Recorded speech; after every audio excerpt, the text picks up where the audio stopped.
Monggo Mas Andi, Mbak Lucy monggo.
Sugeng dalu Mas Lindro. Sugeng dalu Mbak Cangik, Mbak Limbu. Mas Andi TB sehat nggih Mas? Alhamdulillah pangestunipun panjenengan pikantuk sehat walafiat, Bu Cangik, Bu Limbu. Alhamdulillah. Ah, luar biasa malam ini. Pripun Mas TB? Sumaroto Ponorogo luar biasa wayangan dalam rangka nonton bareng Indonesia lawan Irak. Lho. Kleru ngawur ae. Festival nggih Pak nggih. Festival Budaya Mataraman. Festival Budaya Mataraman niki kebenaran diadakan oleh Dinas Kebudayaan Pariwisata Provinsi Jawa Timur. Inggih. Sesarengan kalian sinergitas DPRD Provinsi Jawa Timur mapan wonten Ponorogo teng Pasar Sumaroto. Dawuh leres. Wah niki pas. Piye Mas? Ngendikane Pak Giri Sancoko, Pak Bupati bahwa perekonomian di Ponorogo itu mengalami kenaikan 6-7%. Nggih. Yang hebat mboten namung niku lho Mas. Pripun? Salah satu kabupaten yang bersih dari yang namanya komplek prostitusi dan juga lokalisasi itu hanya di Kabupaten Ponorogo. Tepuk tangan untuk Ponorogo, luar biasa. Luar biasa Ponorogo saiki wis ra ono komplek, Mas. Alhamdulillah. Saya sangat. Nggih, mergi saniki zamane online, Pak. Wis regane cetok. Wis up ngawur niki saya ngawur Mas. Ketoke ngelem ning ngeblekne lek kuwi. Mboten niku namanya penyakit masyarakat Pak niku. Pekat Ponorogo pancen hebat luar biasa. Perekonomian tumbuh dengan pesat, dengan melejit, dengan di bawah kepemimpinan Bapak Bupati. Napa meneh niki sewanten Pasar Sumaroto. Pripun? Nyuwun sewu jenengan nek dereng diarani teka ning Sumaroto niku nek dereng jenengan mampir tenggone Cakruk Druwo, Pak. Napa? Cakruk Druwo niki gene Mbah Galung premane Ponorogo gedhe dhuwur niki. Masyaallah ngoten nggih. Jajananipun komplit ana. Eneng jenang Ponorogo. Asli cucur. Nggih. Getuk golan ana. Terus bolmu. Apa kuwi? Bolmu ki apa to, Be? Jenengan ngerti roti cilik mboten to, Pak? Roti cilik niki lho. Bolu. Luwi Jakarta nek Ponorogo niki mu. Dadine terus duwe bolmu bolku. BTB Mas yo Jakarta, Mas yo Ponorogo iki nek bolu ya bolu. Ah, lu gak pernah ke Jakarta sih. Waduh. Makanya gak bisa ngomong Betawi. Lo emang asli Jakarta. Main dong ke Jakarta sama Pak Cahye. Waduh. Cahyo. Niku jadi Pak. Oh, cara Betawi. Nggih, Betawi niku jadi Terus emang lo asli Jakarta? Gue sebetulnya Jakarta, Pak. Jakartanya mana? Tanah Abang. Lek wilayah ya Abang ya Abang. Anu jadi Pak. Oh. Tanah Abang. Iya, Tanah Abang. Lo sekarang kok di Jawa? Gue aslinya di Jakarta lame, Pak. Kok pulang ke Jawa? Iya, atlet di sana gue bukan dagelin. Oh, atlet apa? Atlet karate, pencak silat. Gue Pencak silat. Niku jadi Pak. Ah, ya ora kabeh dingonokke kuwi kleru lek kuwi. Nek pencak silat nggih pencak silat ya, Mas. Pencak silat. Pencak silat di sana. Terus gue tinggal di Jawa, di Tuban. Sama siapa? Sama kakek sama adik gue, Pak. Oh, bapak ibu? Nyokep sama bokep. Nyokap sama bokap. Nggih, nyokap sama bokap di Jakarta sekarang. Oh, sekarang alhamdulillah bisa silaturahmi di sini. Alhamdulillah. Wah, niki luar biasa. Sampeyan teko kene arep maringi apa, Mas? Ya paling ndak iki memberi contoh napa niki paring donga ya Pak Yoyo. Leres. Wong jenenge Yang pertama niku donga niku. leres muga-muga warga Ponorogo diparingi sehat, diparingi panjang yuswa, nandur klopo ning pinggir sumur warga Ponorogo muga-muga panjang umur. Amin ya rabbal alamin. Tuku melon ning dhuwur tampah kabeh penonton saya barokah amin Allahumma. Amin. Nah ngene iki lho, yo kowe Ngopo? lho ndongakno parian utawa pantun Pak Yoyo nyun sewu pamit panjenengan pantun. Kula. Nggih. Nggih, siap, nggih.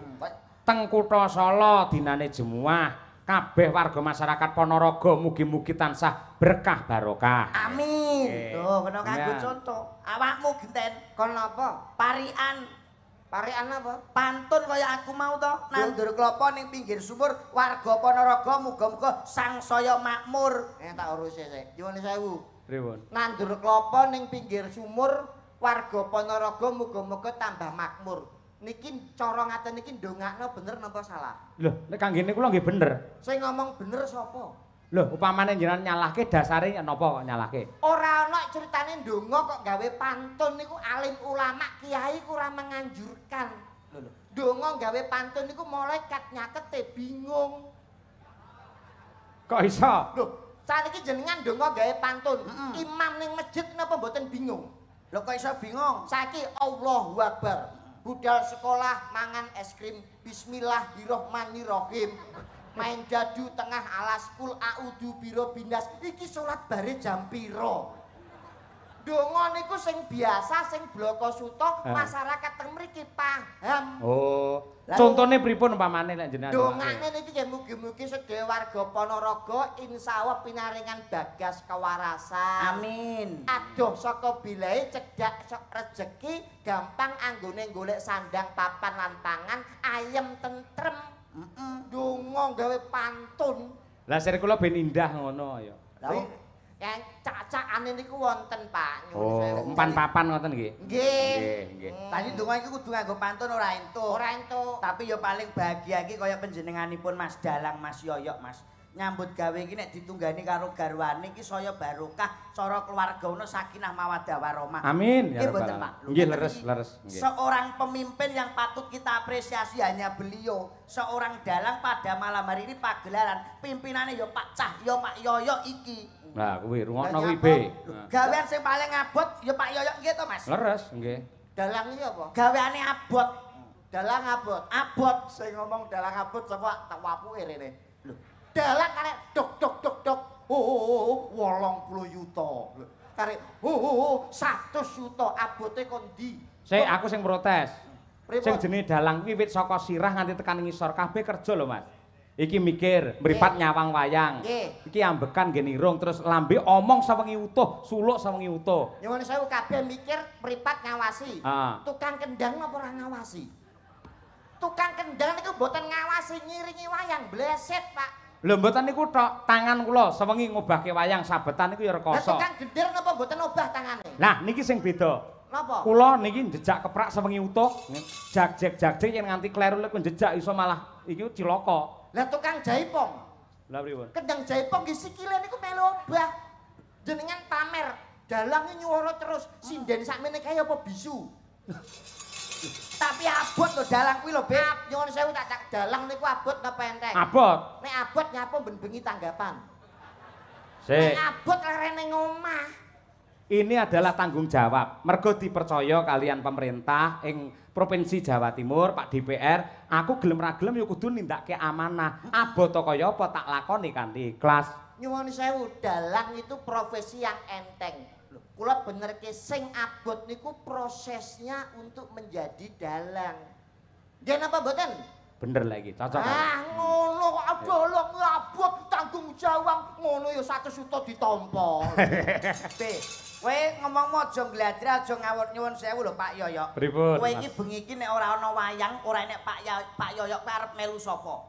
Nyapa? Lho, kabeh iki yoga sinden tanggung jawabe Pak Yoyo. Kabeh yoga sinden tukang son ki wedi karo Pak Yoyo. Alah omonge sapa ana sitok sing ra wedi.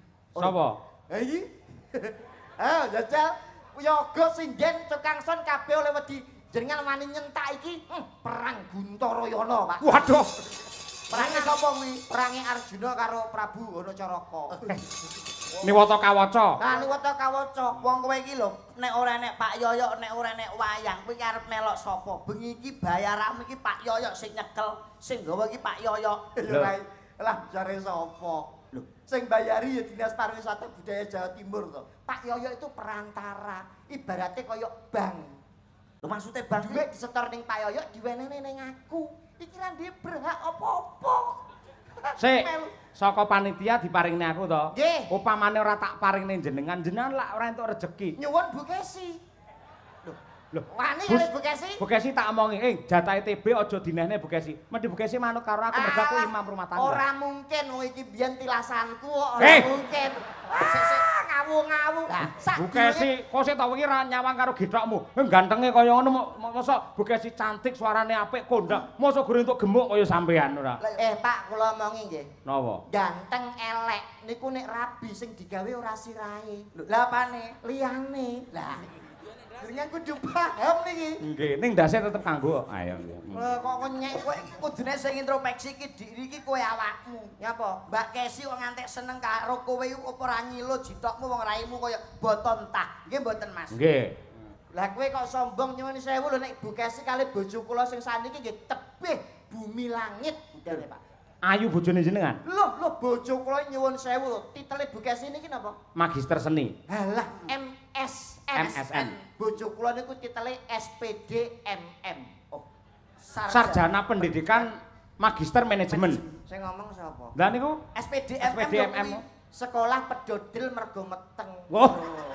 Jadi aku pacaran 2 wulan iki bojoku meteng 3 wulan. Ngene iki jenenge ora kenek dienggo contoh. Untuk Tapi kebersihannya patut diacungi jempol, Pak. bersih piye? Bojo kula niku nadyanto elek nyuwun sewu le mboten sombong. Nggih. Nek kemui nggih banyu aqua. Lho, Bojomu kuwi. Lah Bu Kesi paling kemui banyu pam, banyu sanyo. Bojo kula kemui banyu aqua. Aduse gawe Fanta. Lho, aduse kuwi be. Gawe Fanta, raupe gawe Sprite. Cawike gawe ale-ale, Pak. Dadi perang-perang dino direbung semut iki. Gawatle ra umum, tapi legi rasane. Lah kowe iso kocok kowe iki. Bede iki lho sak pantaran karo iki lho, bojoku SH niki, Pak. Apa kuwi? Lucy Brahman SH. sarjana hukum. Son horek niki ya. Kowe iki aja ngawur lho, iki bengi iki danyange ning gone Mbak Lucy lho, iki malah nyepelekke. Nyapa? Lah iki Mbak Lucy bayaranmu tanggung jawabmu ning gone Mbak Lucy mbok nyek darani son horek. Aku iki muridé Mbak Yatno. Ora ndek wedi nek karo Lucy Brahman pah. Nek bengi dodol marimas sakniki. Mbak Lucy niku. SS Nek gene awan PNS. PNS Nek jelas. bengi nyinden nek prai nyinden dodol marimas. Maksudnya mari Mas ki Anggerane wong lanang liwat. Mari Mas. Mari Mas. Kuwi pelecehan lek kuwi. Aku komo dadi Mbak Lucy ora trima kaya kula ngono. nggih sami dasare dagelan gundul nek kula tak bacok mawon. Ha iya. Putra daerah wilayah Ponorogo kok. Nggih, kuwi Nyuwun sewu, dulure Mbak Lucy. pirang-pirang kok. Kula aturi jumeneng, Mbak. Lah iki lho, arep nyepelekne sampean. Malah darane kok mburi kok Lucy kaya apa sales Yakut barang ngono kok. Lho ya ta potongane kaya son horek. Wow. Kaya sono apa? Son horek. Wow. Bokonge nggawa kompresor. Ngenyek. Piyai sing miji apa piyai sing ayu lencir kuning ya ngene iki kok. Lencir kuning iki mripatmu katarak apa piye? Potongan kaya celengan Semar. Ayu nggih Pak Yoyo nggih. Cantik, luwes, kewes merbawani. Nyuwun sewu, selamat malam Wilujeng Dalu, Mama Lucy. Selamat malam. Pripun kabaripun Ibu? Sae. Wah, piyai kok alus ngeten nggih Pak Yoyo. Nggih. Mah, ngene iki lho kena kanggo contoh. Alus apa? Alus itu wayangan. Dajal meni reokan kebayak dicoplok karo ngene. Wilujeng dalu Mas Cahya Kuntardi. Inggih, Mbak Yu sugeng dalu. Mugi tansah pinaringan kesehatan panjang yuswa lan kasuksesan panjenengan sekalian garwa lan sak kanca. Amin ya robbal alamin. Matur nuwun donga pangestunipun. Matur sembah nuwun sampun ngregengaken acara wonten wilayah Sumoroto khususnya. Nggih. Kami mewakili warga masyarakat Ponorogo luar biasa merupakan suatu kehormatan matur sembah nuwun nggih Mas. Nggih, semanten ugi kula ngaturaken panuwun dumateng Mbak Lucy Brahman. Nggih. Mugi-mugi tansah pinaringan sehat walafiat. Dawah sami-sami. Panjang yuswa. Injih. Murah rejeki. Amin pangestunipun. Apa, Be? Raiku ditabrak bis Jaya. Kok bis Jaya? Lah kowe manggonmu ya kono sirahmu kok. Saya ora ngerti unggah-ungguh ya iki. Lho, iki sing asli wong Jawa Ponorogo sing paham tata krama ya iki. Nyuwun sewu jenengan niku ndamel gelungan, kebaya, jarik, paling gak sopan santun tetep dijogo. Nek karo ngendika karo Mas Yoyo niku ningali pawakan. Nek awake cilik iso nyuwun sewu Mas Yoyo dangu mboten pinanggi. Nggih, luwes ngono ya. Nek lemu iku aja mengguri. Lho, yo nek sing ngerti kae lagi omong-omongan, sing ora ngerti kaya pitik ngendhok. Lah kudune piye? Mengarep dadi nyuwun Maksudnya sewu mengarep. Mas Yoyo pripun pawartosipun. Ngarep Dangu ya? mboten pinanggi lho Mas. Nggih. Mengarep. Oh, malah mengguri. Suwun pangapunten sedaya kalepatan lho Mas Yoyo. Mbok bilih kula wonten klentunipun tembung wonten dalu menika. Matur sembah nuwun sampun ngregengaken acara dalu menika. Mbah Nur sedaya penonton. Be. Matur suwun. Ada kinang nek coplok lho, Aja banter-banter. Lah kene iki ku ya Kowe ngono. banter-banter bayatno terus mesti kae Lucy ana apa mesti melu ngene. Lah kowe menehi contoh ya ngono ki wong ki mbok ya bangga duwe bojo kaya Mbak Lucy ngeten iki lho Mas Yoyo. Nggih. Wong lanang ki nek duwe bojo kaya Mbak Lucy cerdas, pinter, PNS, tur gemi setiti. Lho, bojomu iki mbok ya kaya Mbak Lucy ditukokne gelang ngene iki. Lho. Tenan bojo lemu kuwi ora diingoni ya panggah Panggah, gede lem, seger. gede, Bu Kesi kuwi mbiyen cuwilik dirabi karo Mas saya pun tadi ayem ya awake sopot. Seger. Kuwi tengere iki ayem. Ayem apa? Loh, jangan melihat dari fisiknya peh diopeni terus ayem. Justru ngaten iki nyuwun sewu awak lemu niki malah sing pekok bojone. Lho kok iso pekok iki lho. Mesti dhuwit dul dikekne kabeh. Iya toh? Lah iya. Entuk blonjo, entuk bayaran gaji dikekne kabeh. Mulane wong wedok rusak mergo panganan apa ae ditukoni. Awake koyo ngene iki. Lho ngono kuwi tengere wong lanang sing gelem moyakne wong wedok deng-gendeng. Kontene Pak Cahyo kuwi seorang suami yang setia. Piro kaya-kayane Mbak Kesi sing dicaosi. Ora kaya kowe kuwi. Wis rupane kaya gembok. Idoni Mbak Idoni. Bojone Pak. dope mati Lah. sisih. Lho, apane dope? Mati sisih. Mas aku bojoku PC lho piye kaya mati sisih. Gelang. Oh, rumangsane. Kowe iki sowaning Ponorogo arep ngaturke apa kok malah padu ae. Lho kowe lho sing marahi. Ngaturne apa? Ayo mari jenengan maringi napa kagem warga Ponorogo Nggih, sing apal lak Mbak Lucy. Ning karakter joget Kyai wis akeh sing Ponorogo. iso. Nggih. Pancen nyanyi wah wis ngerti. budange. Mbak Lucy iki jaman biyen penyanyi anu Pak, orkes. Nggih, Lagu leres. apa, Mas? Begitu nyanyi patang lagu iki nek bangun omah, Pak. Lho, kok iso Kok iso ngono? Tenan iki sing ngantem boto, semen, pasir. Wes Kowe aja meneh dadi bener piyayi mriki niku seniman banyak. Hebat. Banyak kanca-kanca dalang rapuh sing Leres. dipandhani Mbah Yatno dan kawan-kawan. Di Nggih. sini juga ada campur sari kondang. Betul. Dulu pimpinane Pak Mantan Wabu. Oh, Nggih. piyayi kene pinter nyanyi kabeh. wah hebat luar Nggih, biasa. niki nggih asline nggih mriki niki. Oh, asli putra Jadi, daerah Sumoroto bener. iki. Jadi Pak Cahyo tadi juga bener dawuh Bu Kesi kuwantuk rezeki luar biasa. Sebenarnya Mbak Silvi itu sudah tidak menerima job wayang. Nggih. Tapi karena bejone Pak Yoyo neh, Nggih, Mbak pripun? Silvi blidru akhirnya balik ketemu cintanya. Sesuai janjine kali Mbak Kesi ya. Nggih, Nggih, Mas yo. nggih, leres. Mbak Kesi janjine somben lek wayangan lagi di Ponorogo Iya. nekakne Mbak Silvi, Nggih. Mami Lucy Nggih. kalih kula. Nggih. Lah kowe melok sapa?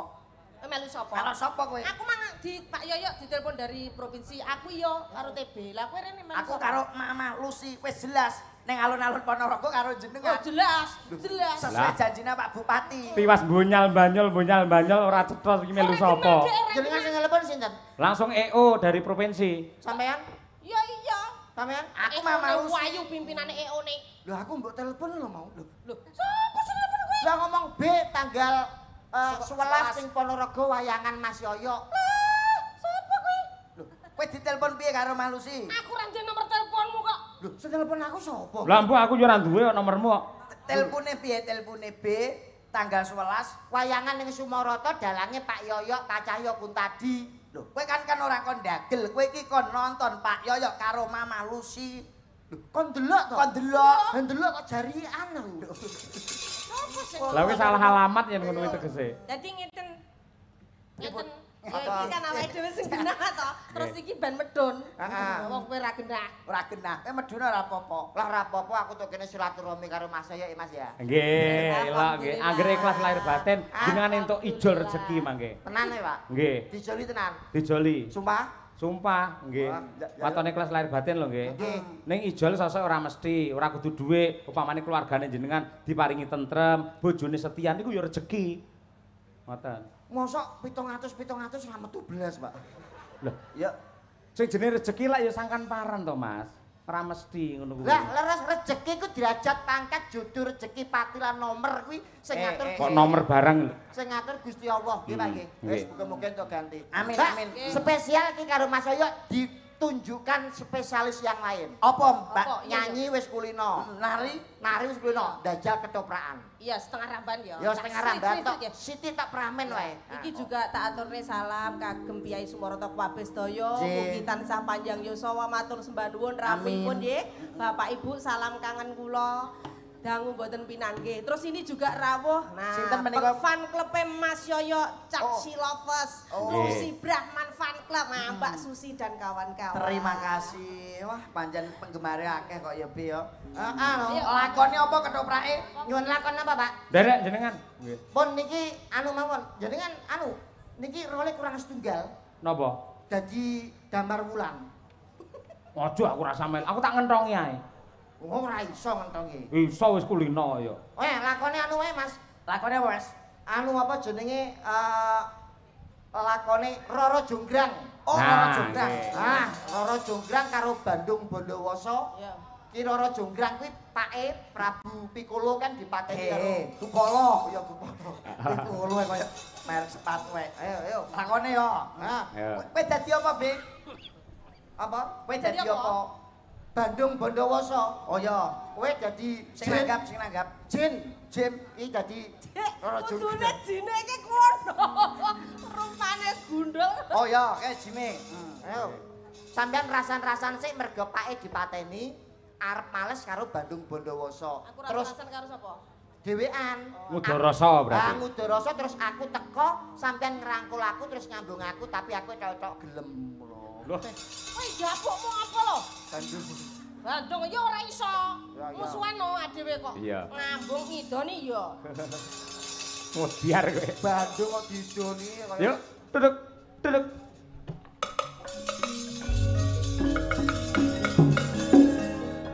Jagat katon peteng dedeg. Rasa dirimu kan duwe. Angan-angan apa mangan krana ngomong wis tumekaning pati. Nanging titen ana.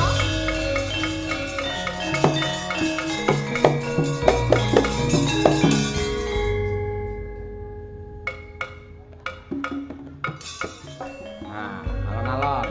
Sira. Aku ora gelem. Nah, Monggo ngono. jenengan. Ketika Nggawa nrimo iki sing kedadian ana ing papan mangke.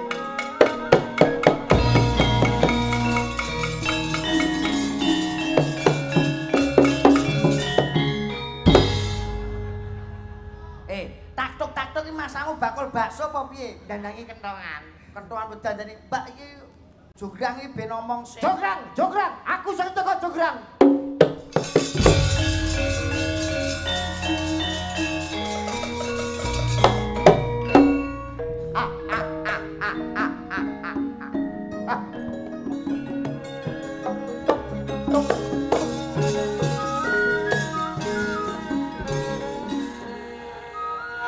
Kangen karo kowe Jograng.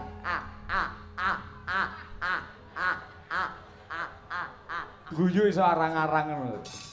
Grang, tak sengaja teko ning papan kene aku kangen karo kowe. Kathokmu isih tak simpen Jograng. Mosok langsung kaya ngono. Jonggrang apa futsal to? Kula niku kedane kali jonggrang mergo nyimpen niki lho, Pak. Coba to sawangen ukuran. Bandung Bondowoso. Jonggrang. Iki bandunge kocluk lho. Nyapa kowe ku? Ora nek Bandung kakakku masa semono gedhe. Dol budol, kowe aja cengok nemen-nemen.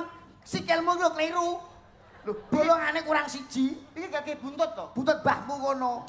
Iki yo sikil, kiku kok walah yo. Dong, juk Bandung kok katoke adijah. Jonggrang. Jonggrang. Sepet-sepet saune mentah, dimpet-empet saya ora betah.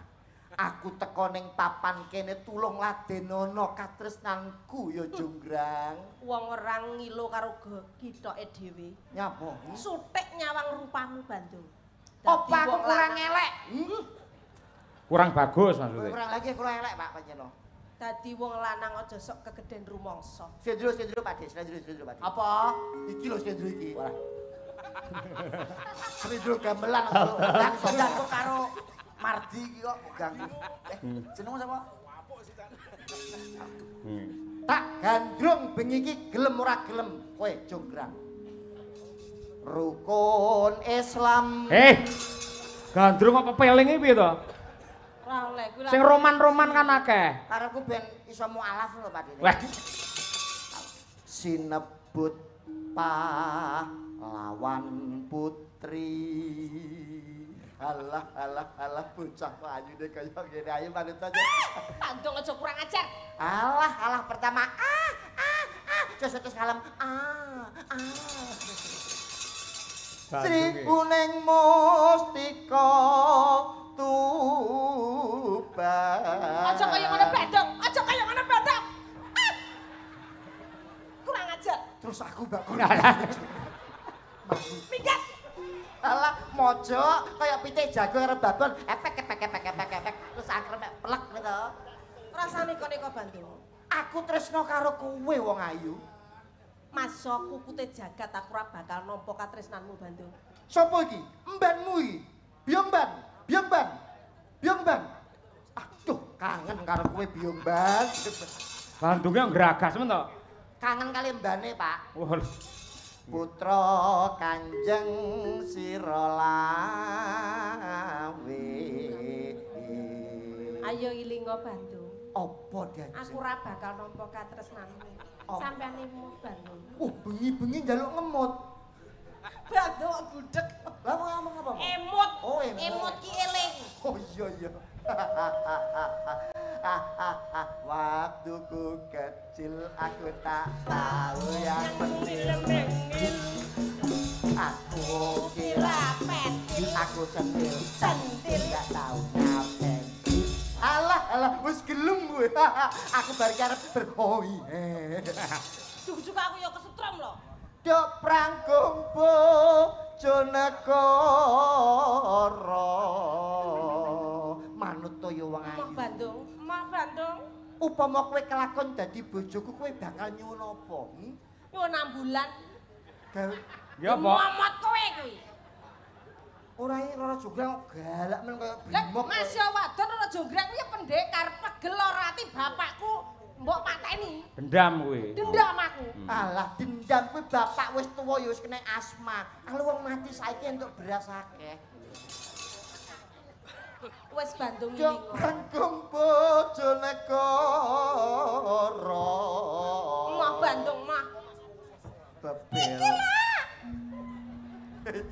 Yuh, iki lek bawa iki bebel. Wiratmo. Hop. Iki lho. Kanes ya amit aku ayu-ayu. Bandung Bondowoso wis ora sambok terus nenekmu ngalembono aku. Wekasan. Aku metuku kapan? Sik urung aku duwe bebono sik. Durung. Ora ndang metu-metu. Iki sik gandrung sik urung njaluk serono. Kok kaya anoman. Kuwi dapukmu ki lho apa, Ndruk? Kula buta e.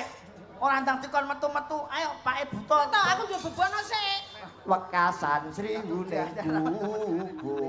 Wis ora usah mbok terus nelekmu ngalem mbok nelekmu gandrung aku Bandung. Dadi kusumaning bangsa. Kowe pancen nyata-nyata tresno pengen ngepek bojo aku tenan. Tak rewangi pecahing dodo utahe ngludira aku tresno karo kowe. Ngono ya Bandung. Pancen nyata-nyata kowe pengen ngepek garwa aku duwe bebono. Kowe iso minangkani apa ora? Bebonomu apa wong ayu? Ngono ya Bandung. Heeh. Aku gawekno anak cacahe 1000 Bandung. Anak 1000. Candi kok anak. Alah, limoe dengkul seyek kok apa boleh. Kaya yaya manten pertama kaya wah ngene iki. Limoe dengkul geder kabeh. Jaluk apa kowe? Aku nyuwun mbok gaweke candi cacahe 1000 ananging sadurunge parah esuk candi kuwi kudu dadi Bandung. Ayo buktekno kowe iso apa ora? Bakal tak turuti penjalukmu. Coba Ojo buktekno Bandung, ayo.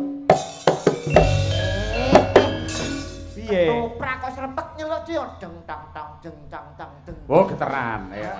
Padang karet tolok ukur kerawitan lho kok kleru lho. Mo nem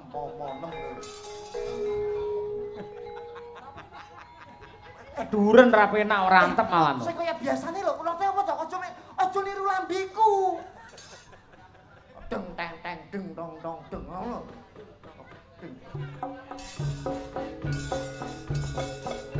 Ora gawe cangkem iki dituthuk. Nah. Bismillahirrahmanirrahim. Allahumma lakasumtu wa bika amantu wa ala rizka aftar birahmatika ya arhamar rahimin. Kopat kapit setan ora doyan demit ora ndulit. Peso mlengkung jenenge arit. Sendok mi jenenge supit. Nemplek ning kathok jenenge pecirit. Jin setan pripayangan metu aku Bandung Bondowoso. Ayo, gendruwune. Jin setan pripayangan metu wit.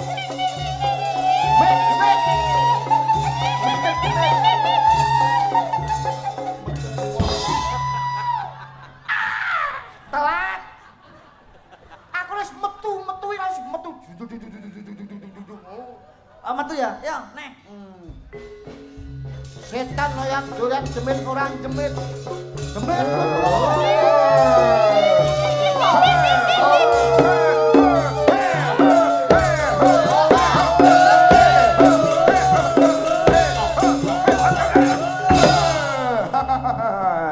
Sine matane picek tenane lho.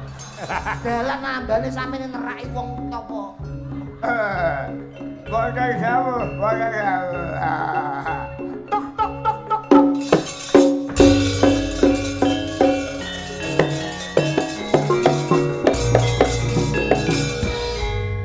Astagfirullahaladzim.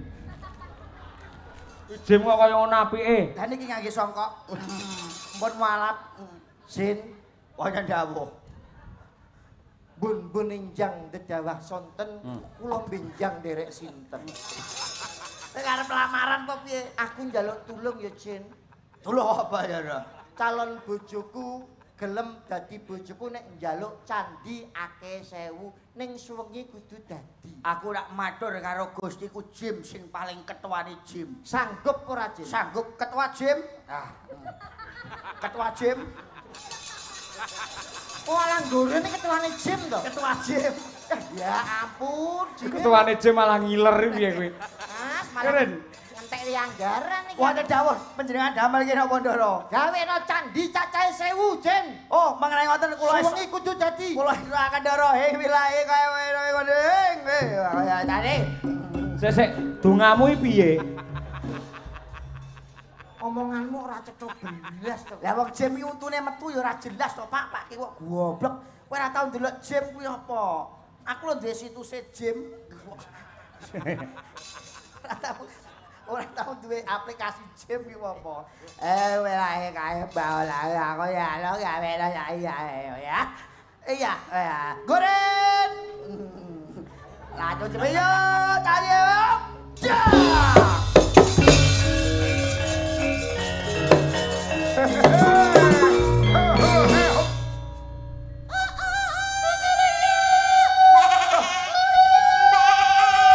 Ono suara kiri. Suara kiri. Iki pitike dipangan kiri gitu ya. Suara pitik kok kiri breng metu. Lah kan marah esuk sembarang. Kok ada suara pitik derok. Wis rampung apa durung? Sampun derok. Wis rampung. Jograng, sawangan iki jograng.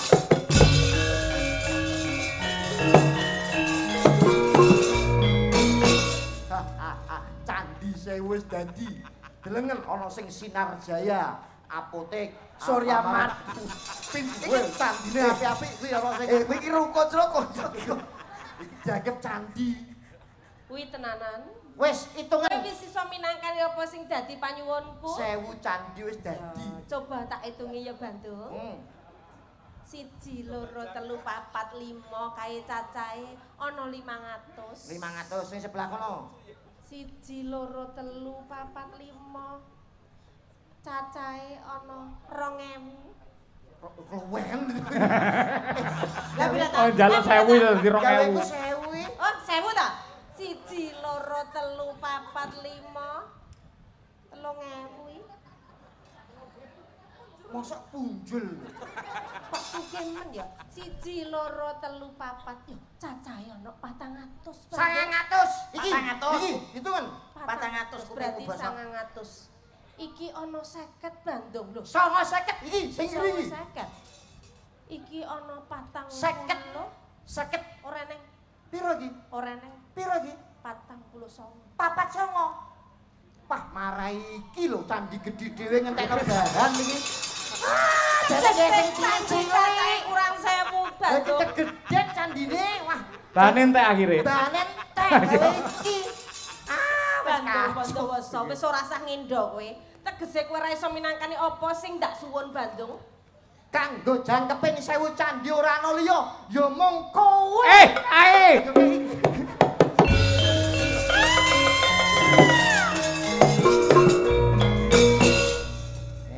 Gareng roko. Gayamu koyo ngono, saiki dipatung to ki. Rasane iki lho.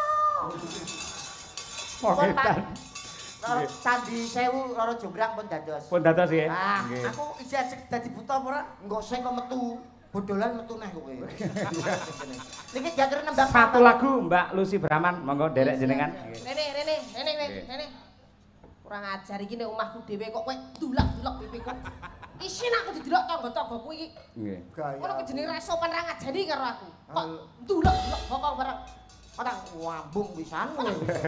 Mbak, keprok ngangge niki lho, keprok ngangge niki. Pun. Aja. Niki ngeten Mbak Lucy. Sing rame nyuwune. Nggih. Niki nuwun sewu kula waos riyin dari Bumdes Ma Kecamatan Kauman. Permintaan tembang Lintang Asmara atau Tombo Kangen.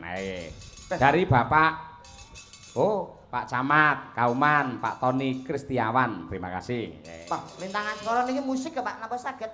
Lho gamelane apa-apa iso kok. Lho, sing nembang kari iso apa ora ngono. Ayo, Lho, sampean musik sing lho Pak dadilan. niki. Lho, nek kula saged to Pak. Nggih. Piye to? Lulusan Indonesia mencari berkat mosok ra iso. Bakat. Iki saged Nggih, Lintang saged. Asmara? Saged. Oke, Lintang Asmara. Wah, njajal. Sing lanang jenengan ta Mas TB? Nggih. Oke, nggih. Pun to. Monggo dipun aturaken Lintang Asmara. Dados. Lur Pak.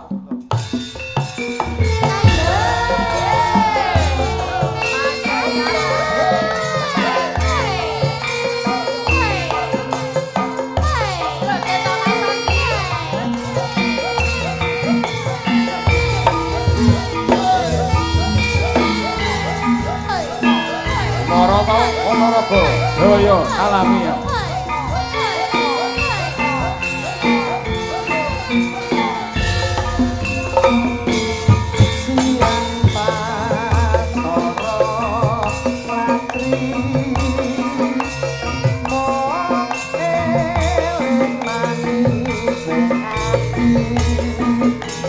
Setiaku bisa andureni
Tasih jenengan pawedit, Pak.